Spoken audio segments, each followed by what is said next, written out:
Welcome to your Nurse Companion, Africa and beyond, where care meets culture, where knowledge becomes power. It's not just a show, but a movement. We are going to bridge the health gap from the hospital bedside to your home and to your heart. I am ready to walk this journey together with you. I am your host, Caroline Wanjiru Mwangi, ready to walk the journey of health that you are in, to break any myths and facts, and I'm going to bring it right to your homes. Bye.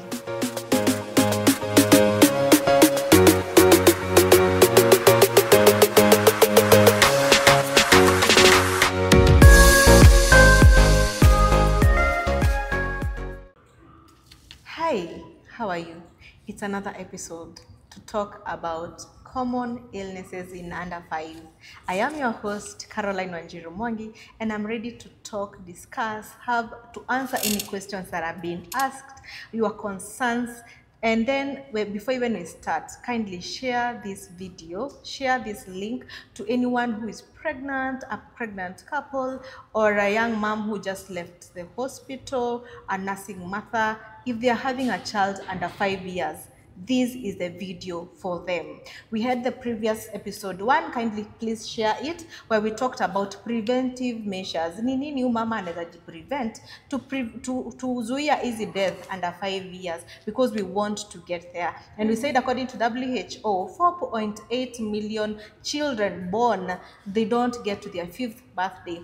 2.3 among them don't get even to their 28th day of life, and 2.5 do not get to their 5th birthday. And what are these causes? They say most of them, some of them are during labor complication, these labor processes and all that. But majority are because of infections like pneumonia, malaria, these things they can be prevented. And we have Nurse Grace who broke it down on how we can prevent ourselves from getting these infections. And on today's show, episode 2 of common infection in under 5, we have her again. She's going to say hi and then introduce us next what she wants us to be taught today. Karibu sana. Thank you so much, Caro. And say hi to your audience. Hello.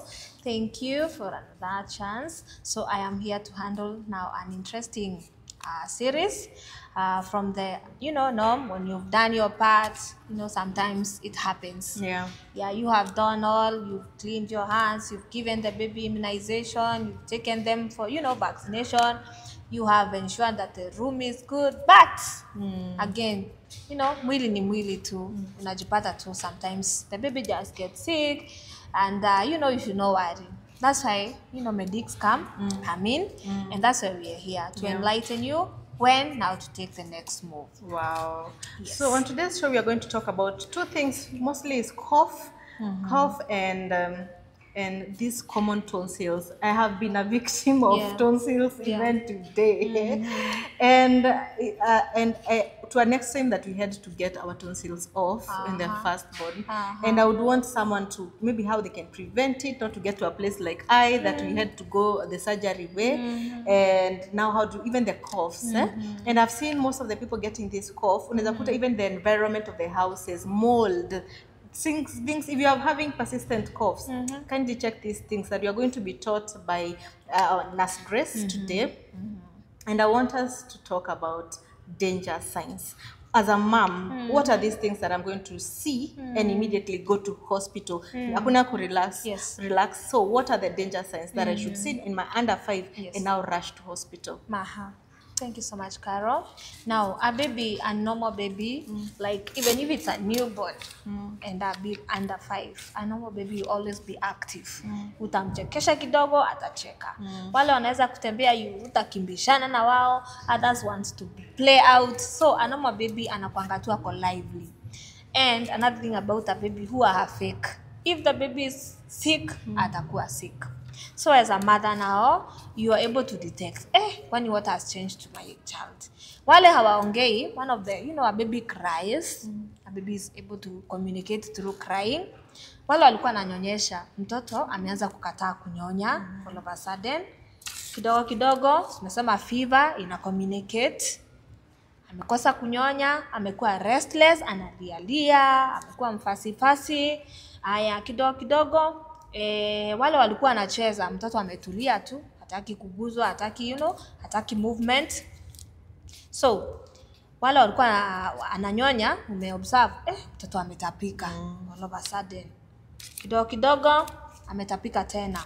So unamnyonyesha, ametapika, amepata joto, amekuwa lethargic, analialia, restless, amelegea tu, hachezi. If the fever goes too much, tulisema which you should control, mtoto mnaweza fanya apate conversions. Now mom, it's not time to sit down and observe. Kama umeona mtoto fevers, ndo hiyo hanyonyi na alikuwa ananyonya vizuri, ama amenyonya ametapika, tuseme amenyonya amehara, na sio mara moja, na inakujanga sometimes kuhara, kutapika, that should be a danger sign. Hufai kukaa nyumbani hata kidogo. A baby that is normal, tumesema anakuanga ametulia, anacheza, umeona mtoto amenyamaza tu, it's communicating something. Take your baby to hospital. Wale wamekuwa na issues, tuseme like the GIT ama njia ya chakula imepata infections, tumesema diarrhea. Kuna wale nimeona Karo amekaa na mtoto anahara, mamuliza mtoto alianza kuhara lini? Nimemwangalia amehara kama siku 3. The baby comes, unaangalia mtoto, macho iko nje, ngozi ukifanya hivi iko na shida, ama hapo ukiguza, wengine wanalia, huoni machozi kabisa. Kumaanisha mtoto ameisha, maji imeisha.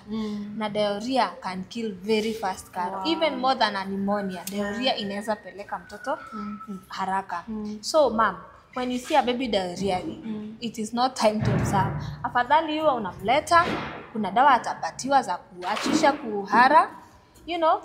If a baby is also vomiting, if there is nothing that is coming in, then the baby is at risk. Tumesema. Then tumesema kuhusu conversions. Ukiona mtoto ameconverse now, that one should even be an emergency, Karo. Take the baby to the hospital immediately. Yes. A baby is able to communicate very well, and the system is very fast. So moms, watch out. Just a small fever, failure to manage it, inaweza sasa complicate. Haya, vile umesema a cough, a normal cough, when we discuss it, failure to manage it well, inaweza complicate. You see? So it is just a matter of how fast you act as a mother. And I would say, act immediately. Usingoje. Unajua, hata sisi medics, when a baby falls sick, you don't even remember that you are a nurse. Yeah, true. Yeah. Unakuwa tu lazima uact haraka, na ukienda hospitali, please, hata usingoje kupanga laini. Uenda umepita huko, usipange laini, unajua? Upite uende, hata ukiingia hakuna mtu atakuuliza swali. So treat any emergency like, it should be acted on very fast. So tumesema mtoto kupata joto, fevers, umejaribu, na uende ukiwa umemtoa nguo mama. Usiende kama amevaa nguo zote, toa. Afadhali abaki na kavest, umemfunika na kashol kidogo, but the baby should be exposed. Umempatia kapanado, kimbia. Kuhara the same, na pia tumesema kutapika, kukosa kunyonya. You see? All those simple things. Mtoto hachezi, kujaangaliwe. There must be a cause. There must be a cause. Yes, true. Tumeambiwa, please do not check at your baby na muangalia anaendesha siku 3. We are having diarrhea episodes for 3 days, and we discussed that about kidney health, where even Nurse Rose told us, if you have not seen the episode of kidney health, kindly check it on our episode on kidneys, because it told us most of these children are getting, atakama atapona will not get to a place of death, this child can have kidney injury because ame lose a lot of fluid. Kwanza kuna watu tunakujanga hapo tunono, unaambia daktari mtoto, hata unajaribu kuweka laini hakuna. Kabla tufike hapo hata laini haionekani, kindly come to the hospital early. Umetuambia kuhusu convulsion, nyingine zinakuja kutoka kwa joto. Ukakaangalia ukikuja ziko 40 na mtoto ameanza amengangara, ameanza kukauka, ameanza kupata hizo convulsions. Daktari ametuambia go to the hospital early. Kindly go to the hospital early. So let's talk about cough. Cough in under 5. And do these people get cough syrup? So tell us how to manage it, and then hapo nitasema aje nione hapa ni danger sign pia kwa hii cough. Na do we get the drugs over the counter ama with prescriptions ama do we just observe. Unajua tumelea watoto wengine tumeona alikohoa hivi na akapona. Yeah. So huyu mwingine na yeye atapona pia. Kweli. So how do we get about it? Thank you so much. So cough may sound, simple, but at one point, if not well handled ama attended to, can complicate. A normal cough, Carol, it takes, for a normal person, maybe umeintervene na ile tunaita home remedy, umejaribu kumpatia kile kitu kidogo, uone kama itaisha. A normal cough na kama haina shida, it should clear, maximum tuipatie hata 1 week. Yeah. 1 week inafaa kuwa imeclear. So this cough that you as a mother umeona katoto kamekohoa leo labda alitembea na katoto kaneiba, maybe it's your brother, the sister alianza na kabibi kameanza. Hakuwa na joto, amekohoa tu, umempatia, maybe wengine wanapatia vile umesema wananunua syrup, or which tumesema it is not good. Don't give babies, especially under ones, don't give them syrups. Afadhali useme tu kapana ndio pekee. You see, ukiulizwa na daktari utasema maybe ni ya kusoothe. Observe, 3 days, the cough is not, I change. That one should alert you that this is not a normal cough. Because a normal cough, kifua, mwili inawezanga kuexhale tu na itoke. If it has an allergy or something. So, mom, a cough, a normal cough, ama a cough that has not complicated, ukienda hospitali utakuja to assess. Kuna zile dawa tunapatia mtoto mdogo, that's why we say go to a hospital. Anapatiwa na within a week. Kama it's a bacterial infection, it should have cleared, it should have gone down. Maybe ubaki tu na kale ka irritating ka something, na kuna dawa pia utapewa na iishe. So if it has gone too much, kuna wale wanakuwa na allergy karo umesema as you stayed in the house. Kuna wale wanakuwa na allergy, tuseme mold. Because a mold ni hizi vitu unaonanga umeweka viatu chini ya kitanda. Hebu ndio angalia zile vitu umeweka chini ya kitanda ama tu kwa ukuta. Kama zinaanza kupata white, yes. Hapo kuna kashida. Hiyo ndio sasa inasema ni mold. Kuanisha kuna maji inakuja inashikana, inatengeneza tu, inakuwa tu germs Na kuna watu wako very very very very sensitive. Other children. Yes, children. Wanakuwa wana inhale, wanasikia inakuwa ina irritate, wanakohoa. But that one, Carol, again, haifai kuwa na fevers, an allergy cough inakuanga tu iko dry, inaendelea. So it's always good to, ukiona imezidi, enda kwa daktari. You'll be able to classify, because I believe we can also classify. So, ma'am, when does a normal cough, which tumesema should appear and disappear after 7 days, become dangerous? You see? Antibiotics ama zile dawa zinapatiana kutibu infection, unless umezitumia vibaya, zitafanya kazi within the 7 days. Iki translate ama if the cough was not because of the infection, mtoto sasa persistence ya joto tena, again utaanza kuona sasa mtoto maybe ameanza kuhema in a way that is not friendly. Kuna vile ukija hospitali tunahesabingi vile mtoto ana breathe. Kama ni mtoto mdogo, kuna ile kiwango tunamruhusu breathing system yake ifike age mpaka 3 years mpaka 5. So tukihesabu tunaona huyo mtoto anakohoa haraka. It is fast, inakuwa many, alafu wengine wanakuwa na shida hata wakibreathe. Wanakuwa na labor, wana force. Wengine ukisikiza, unasikia hata wewe mama unasikia inatoa kasauti. That is a danger. That's a cough that is not normal. One, that is fast. The baby ana breathe haraka. Anakohoa unasikia hata nini kifua unaona there's something Tumesema pia unakohoa unaona ni kama anang'ang'ana na kitu kingine anatoa sauti. Wheeze. Anakuanga kasauti kenye unaweza kusikia mama, ama ukija hospitali atasikizwa aambiwe. So, do not treat any cough like a normal cough. If it has persisted there for 7 days, not clear, take the baby to the hospital. Further investigations will be done. You see, cough inakuanga ni upper respiratory system. And you see, the lungs are just here. So, infections could travel hapo kwa lungs ni rahisi sana. You see? Very easy. So, even pneumonia nao unakuwa prone. Na ukianza kusikia ameanza kufanya breathing haraka, amekuwa na labored breathing, unaanza kususpect this baby may translate to pneumonia, which we have said is a major killer of the baby. Immunity yao bado iko very down. Yeah. So the lungs, you know, they are still developing, haziwezi kufight sana. So they need assistance. So mama usicheze na kifua because now if it is not well treated, ataanza kupata tu allergies, wengine wana translate wanakuwa na allergy, you know, hizo njia za kutoa hewa zinafungana kwa sababu ya kitu kidogo.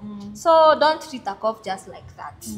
Kiona you have tried, you know, kupatia Panadol, daktari amejaribu, umeenda umemsa, it's not wrong to come back to the hospital again. Mwambie daktari unipea hizi dawa na ninaona ni kama mtoto haja, please. And the daktari will look at the baby, alafu pia ahesabu, aangalie. Tutoto tudogo unaonanga hata wengine kifua inakuwa inaingia ndani. Ukikaangalia it's indrawn. Iko ndani. Anangangana kupumua kweli kweli. So moms, please don't be ignorant. If that baby, kama mtapatana na yeye na ikiwa huku take action, he or she will blame you. Atakuuliza mom, kwa nini hukunipeleka hospitali? Kwa nini, you know, you didn't take any action? Umefanya niende before my days. So mom, don't become, you know, that bad mother. Be a good mother. Take them to hospital. A good, you know, treatment, the baby will just be fine na ata celebrate his or her 5th birthday vizuri tu na endelee kugrow. Well, mimi nimekataa kukuwa bad mother. Oh yes. Na as a good host, let me remind you venye amesema. Huyu mtoto angalia fevers. Huyu mtoto sikiza hii kukohoa yake. Iko na kasauti unasikia hapo. Kama ukaelewi, please enda hospitalini hata kama uko na dawa na kunywa. Amesema angalia hiyo kuharakisha. Kama ana breathe haraka sana. It's a warning sign, enda hospitalini. Akasema ukiona kanapumua unaona hii curve inaingia ndani, kindly please enda tena hata kama ulikuwa umeanzishiwa dawa ni siku ya 3, enda usikize mtoto tena kifua ndivyo ujue do we need to reassess this child. Correct. Mimi sitakubali hao watoto waende under 5 years. Yes, because it's very wrong and something that can be prevented. Let's talk about tonsils. Yes. Thank you.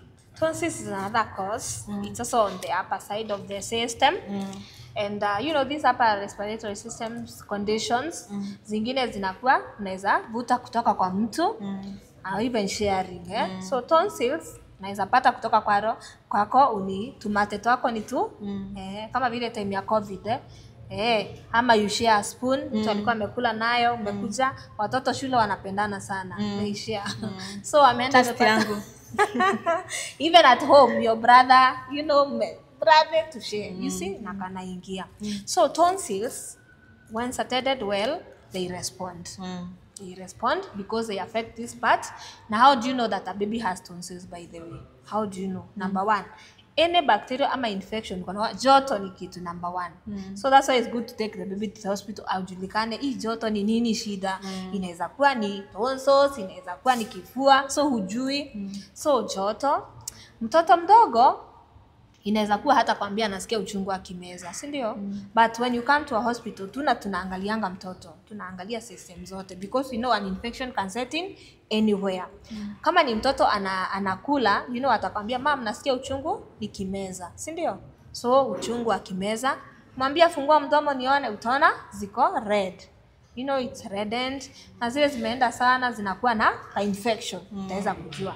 Unaweza kosa kujua hivyo, lakini mtoto pia akiongea pale unasikianga there is a bad smell that is bad smell. Yes, ina flow. Unajua huyo shida si kifua, shida sio nini, shida ni the tonsils zimekuwa affected. So it's called tonsillitis.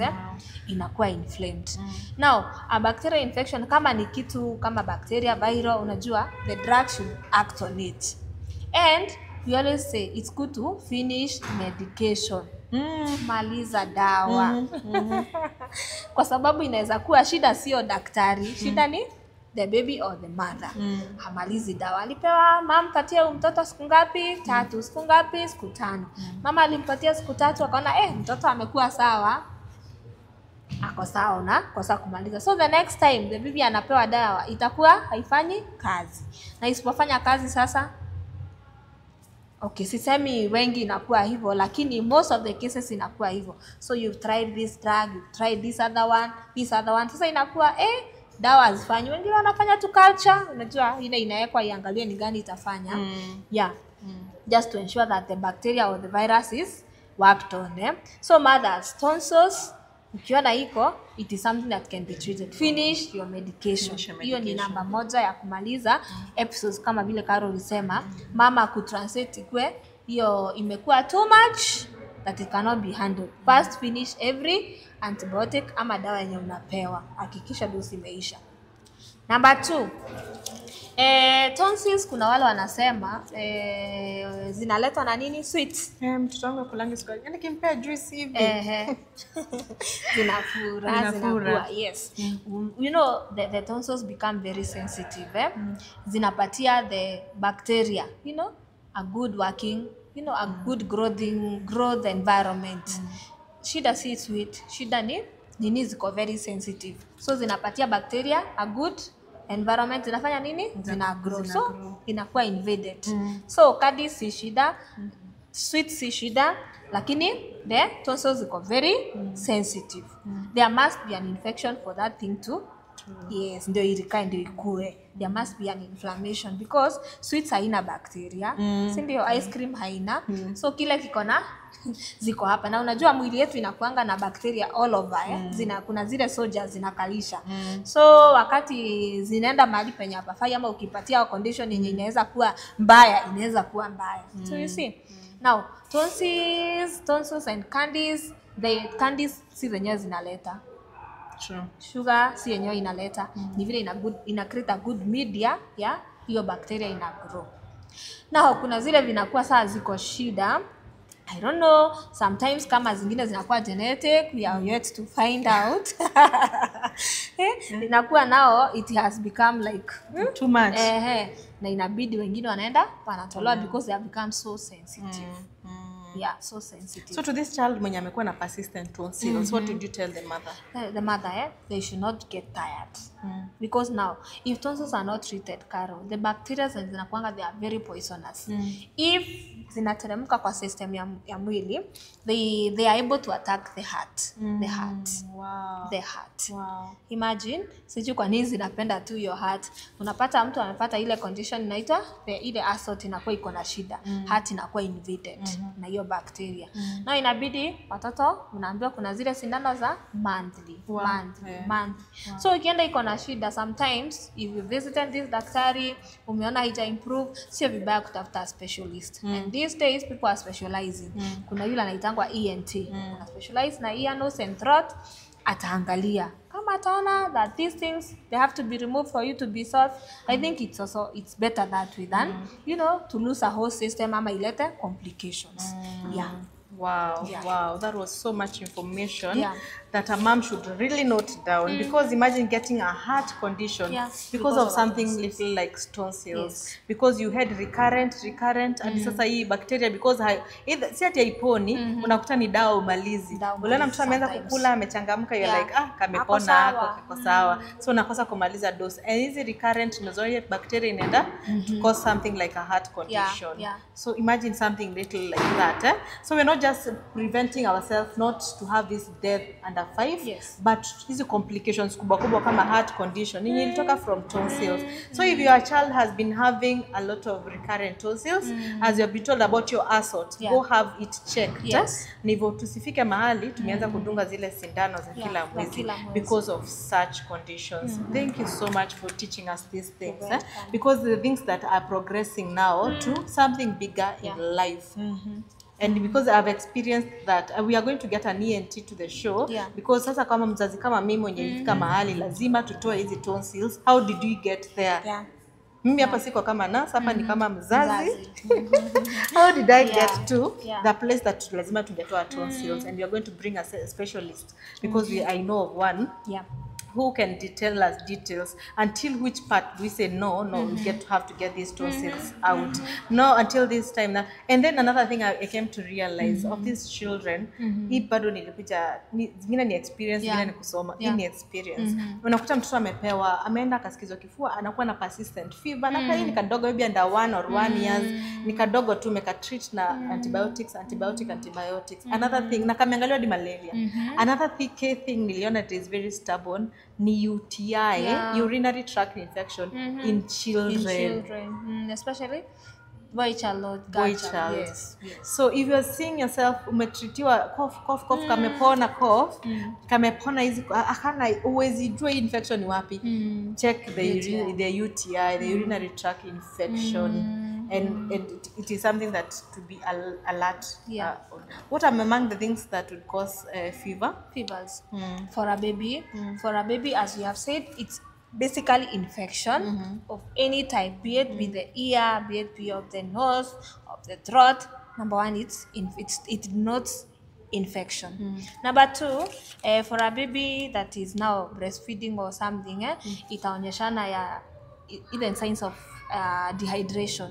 Mtoto kama hana maji, fever inapanda. Number 3, kwa wale wanatoa meno, hata hiyo tulisahau, wengine wanapata fevers. Why? Because of the calcium. Vile tulisema calcium levels. Kuna ile mwili inajaribingi tu, inapigana yenyewe, meno ina grow, calcium levels, so inakuwa ka fever kana setting.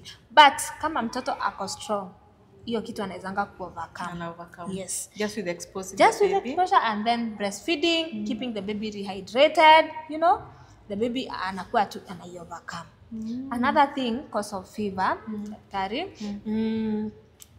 infections like malaria, we thank God at least wamefanya kazi, malaria si mingi, but still kuna cases. So as long as the baby is sick, usiassume anaweza kuwa hana malaria, anaweza kuwa na malaria. So always take your baby for check up. Bila tulisema kitovu ikikuwa na infection, fever itaonekana. Skin ikiwa na infection, choto itapatikana. Mtoto mahali popote akiwa na shida, fever. Itakwambia tu kuna mahali kuna infection. So as a mother, the first thing, if it comes, please know it's communicating something. Take the baby to hospital, now see us. Wow. Before, as we wrap up, I want us to tell us what are the things that I would do as a mom to boost mtoto wangu immunity, because immunity ndio itasaidia kupigana na hizi vitu zote. Ni nini hizo naweza kapea ndivyo to avoid hizi vitu zote. Mimi kwanza ninaweza kuwa hapo kwa kadamu. So tell us what are the things that out of experience, out of exposure, I would say number 1, build a good foundation for your baby. Wow. Mama, nyonyesha mtoto. Usiogope kuharibu figa, because during breastfeeding unakula, mwili inabadilika. First time mothers wanaogopa kuharibu figa, hawakuli vizuri. Kula vizuri, balanced diet. Mtoto apate maziwa. Nyonyesha mtoto for 6 months. Huyo mtoto akipata immunity iko sawa from there. Wanza sasa weaning. Pale ukikuja, unajua tunasemanga people should take their babies for weighing, for clinics, mothers. And as Carol has said, for mpaka 5 years, escort that baby. Don't get tired. Enda upima kilo. Ukija huku utapata, ukipatana na nasi mzuri kama sisi, atakuuliza mtoto anaendeleaje, ataangalia kilo. By the way, kilo pia inaongeanga kama mtoto anakuwa vizuri, kama anaonyeshana haguro vizuri, I will be able to see. Nitakumia kilo, nitakumia height, nione huyu mtoto ana develop. You see? So from there, kuna zile vitamin A supplementation pia watoto wanapata pale. Kuna deworming. Wow. Yes. So mama usiignore. Breastfeed your baby. Take the baby to the hospital for clinics. Mtoto sio mgonjwa lakini anaenda clinic. Number 3, feed mtoto vizuri. If you have a problem in balancing diet, you can always come talk to us. We will give you recipes. Ama vile unafaa kupika. Usipikie tu mtoto gatwero ya Gikuyu, ujue ati mtoto amekula vizuri. No. Mtoto anafaa kula vizuri, balanced diet. Akipata by 1 year, tunasemanga anafaa kuwa amejua kula chakula yote ya familia. Maybe githeri tu na maybe bones. But other foods, anafaa kuwa anakula balanced diet. Number 3, observe very good practices for that baby. Mtoto unahakikisha, as a mother, unamuengage. Kuna wengine wanaacha mtoto alewe, maybe sijui na cartoon nini, huyo mtoto anagrow na shida. Interaction, anacheza mtoto, holistically, mtoto anabuild. Immunity yake ni kukula vizuri, kunywa vizuri, alale vizuri, you see, aishi vizuri, environment ikuwe sawa. Hiyo yote inampatia boost. Kuna zile zinatolewa, there are things that the body produces when you're happy, when you're feeling good. So kumaanisha wakati mtoto ako sad always, ako under trauma, una venye hata grow vizuri. So visit us, come for consultations. Do not fear. Ama ujui, it is always good to ask. Kuja tutakufunza, tumelea. You have a 8-year-old or 9. Hey, we. Unaona, na akona kabibi kadogo. I also have one. Yes. And we can learn. These things ni kufunzana. Hata sisi wakati tulikuwa tunasoma ilikuwa masomo tu, but once we become a mom, now inakuwa practical. So don't fear, come to us. We give you a good foundation. Unaonyesha mtoto vizuri ukiwa na utaongeza kilo sana, in fact. Utakuja tukufunze na utashangaa. Mtoto atakuwa akiwa sawa, milestones zake zikiwa sawa, a grow, a celebrate 5th birthday akiwa very strong, and the baby will always be so proud of you, by the way. Atakuwa anafurahi, anakuja, unaona mtoto wangu amegrow. So 5 years anakuwa anatoka from PP2 anaenda grade 1. Very strong. Na anakuwa very sharp, and we want to produce the best. Thank you. Thank you. Yeah, as I said, we are not just nurses, but we have brought forth. I am lucky I don't have an under 5. So yes, among the things that I've learned as a mom, 2 things out of experience. Yes. One is anemia. Not even anemia, a HB of 10 points. Hizo zimefanya tukunywe madawa. So as a mom, this I'm telling you as a mom, not even as a nurse. As a mom, make sure the blood levels za mtoto ziko juu, go get it checked. If iko chini, kaboost. Hapo kiko na blood levels ziko HB ziko sawa, mtoto mgonjwa mpatani nazo. Mimi hapo niko ilikuwa makosa yangu kubwa, because HB za mtoto zilikuwa zinarange hapo 10.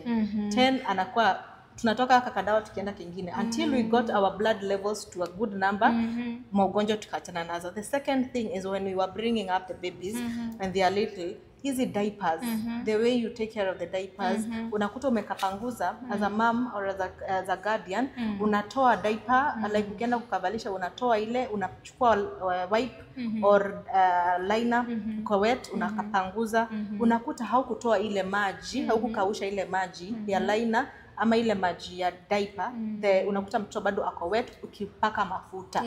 So unakuta mtoto anakuwa na hizi burn rash mingi persistent.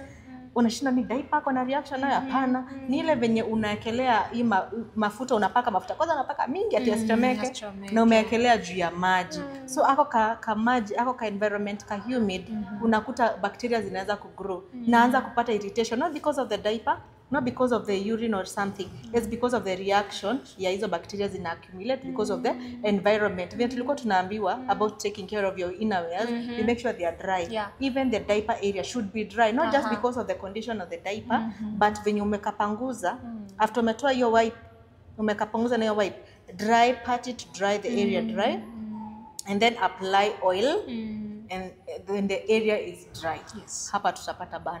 Like unaweza kuta burn, see about the type of diaper you used. So on today's show we had Nurse Grace. She's going to tell us, how do we find you? Okay, you can use also my number. So can I give you my number? It's 0713 683 341.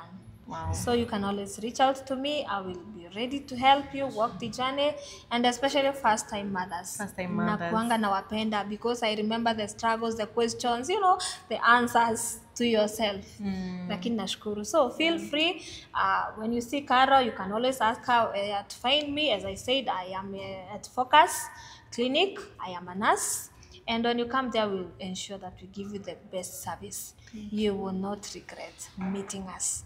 Asanteni sana. If you have any question that you want her to come and address on the show, if you have any concerns, of course you can always text us, reach us, and we are going to bring her back. And I know she's going to come back because there's so many things to tackle as a parent, as a whatever area of life that you want us to talk about, we are here.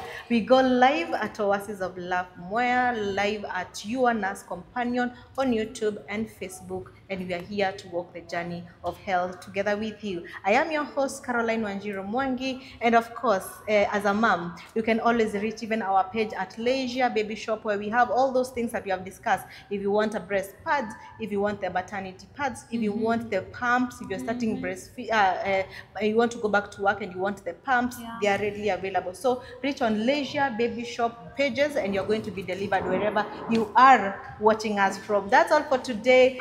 Goodbye and have a healthy life. Bye.